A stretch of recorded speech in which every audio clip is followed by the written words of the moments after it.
Know that eternal war is, in truth, a war for peace. This statement sounds contradictory at first, yet within the spiritual realm it reveals a profound truth.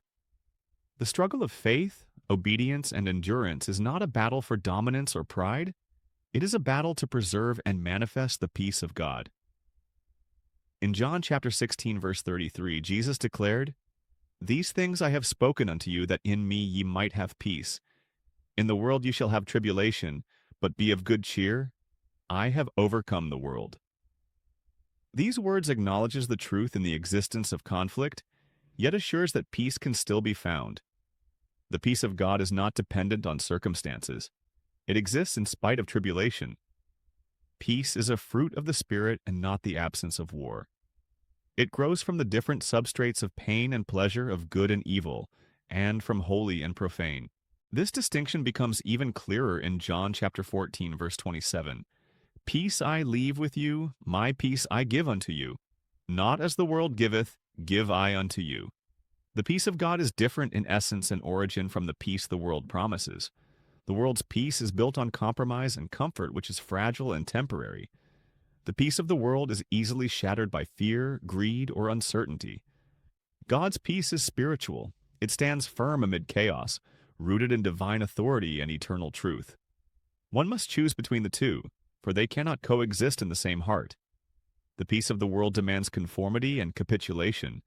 The peace of God requires surrender. The difficulty of this battle is magnified by the nature of the world itself. Psalm chapter 93 verse 1 declares, "The Lord reigneth. The world also is established that it cannot be moved."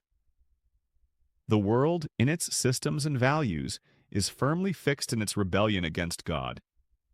It is not established in the righteousness of faith, but in the righteousness of the law and resistance. This means that the war for divine peace is waged within a world that cannot be moved, that refuses to yield. The structures of pride, corruption, and deception remain deeply rooted. Thus, the conflict continues, not because God's power is weak, but because His truth is unchanging, standing against an unmovable world order that opposes it. This opposition is not neutral, it is personal. Jesus warned in John chapter 15, verse 18 to 19, "If the world hate you, ye know that it hated me before it hated you. Because ye are not of the world, therefore the world hateth you."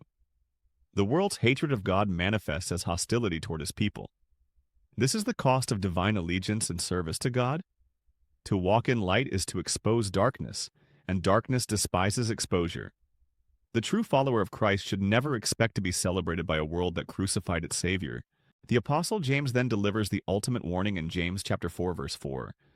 "Know ye not that the friendship of the world is enmity with God? Whosoever therefore will be a friend of the world is the enemy of God." These words lay bare the spiritual red line that cannot be crossed. To love the world's ways, to adopt its standards, or to seek its approval is to place oneself at odds with God. The war for peace is a war of loyalty, between the fleeting peace of worldliness and the eternal peace of God's presence. In the end, eternal war is not about destruction, but of transformation and continuous change. It is the proving ground of peace. God's peace is not a passive state, but a victorious stance, born from conflict, sustained by faith, and perfected through endurance. The world may remain unmoved in its rebellion, but spiritual victory remains unshaken. To fight this war is to choose God's side in every thought, word, and deed, trusting that His peace is worth every battle fought in faith. Thus, the eternal war continues, not because God desires conflict, but because His people must learn to overcome, just as Christ overcame. The peace of God is not fragile or fleeting, it is eternal, invincible, and already secured for those who remain steadfast in Him.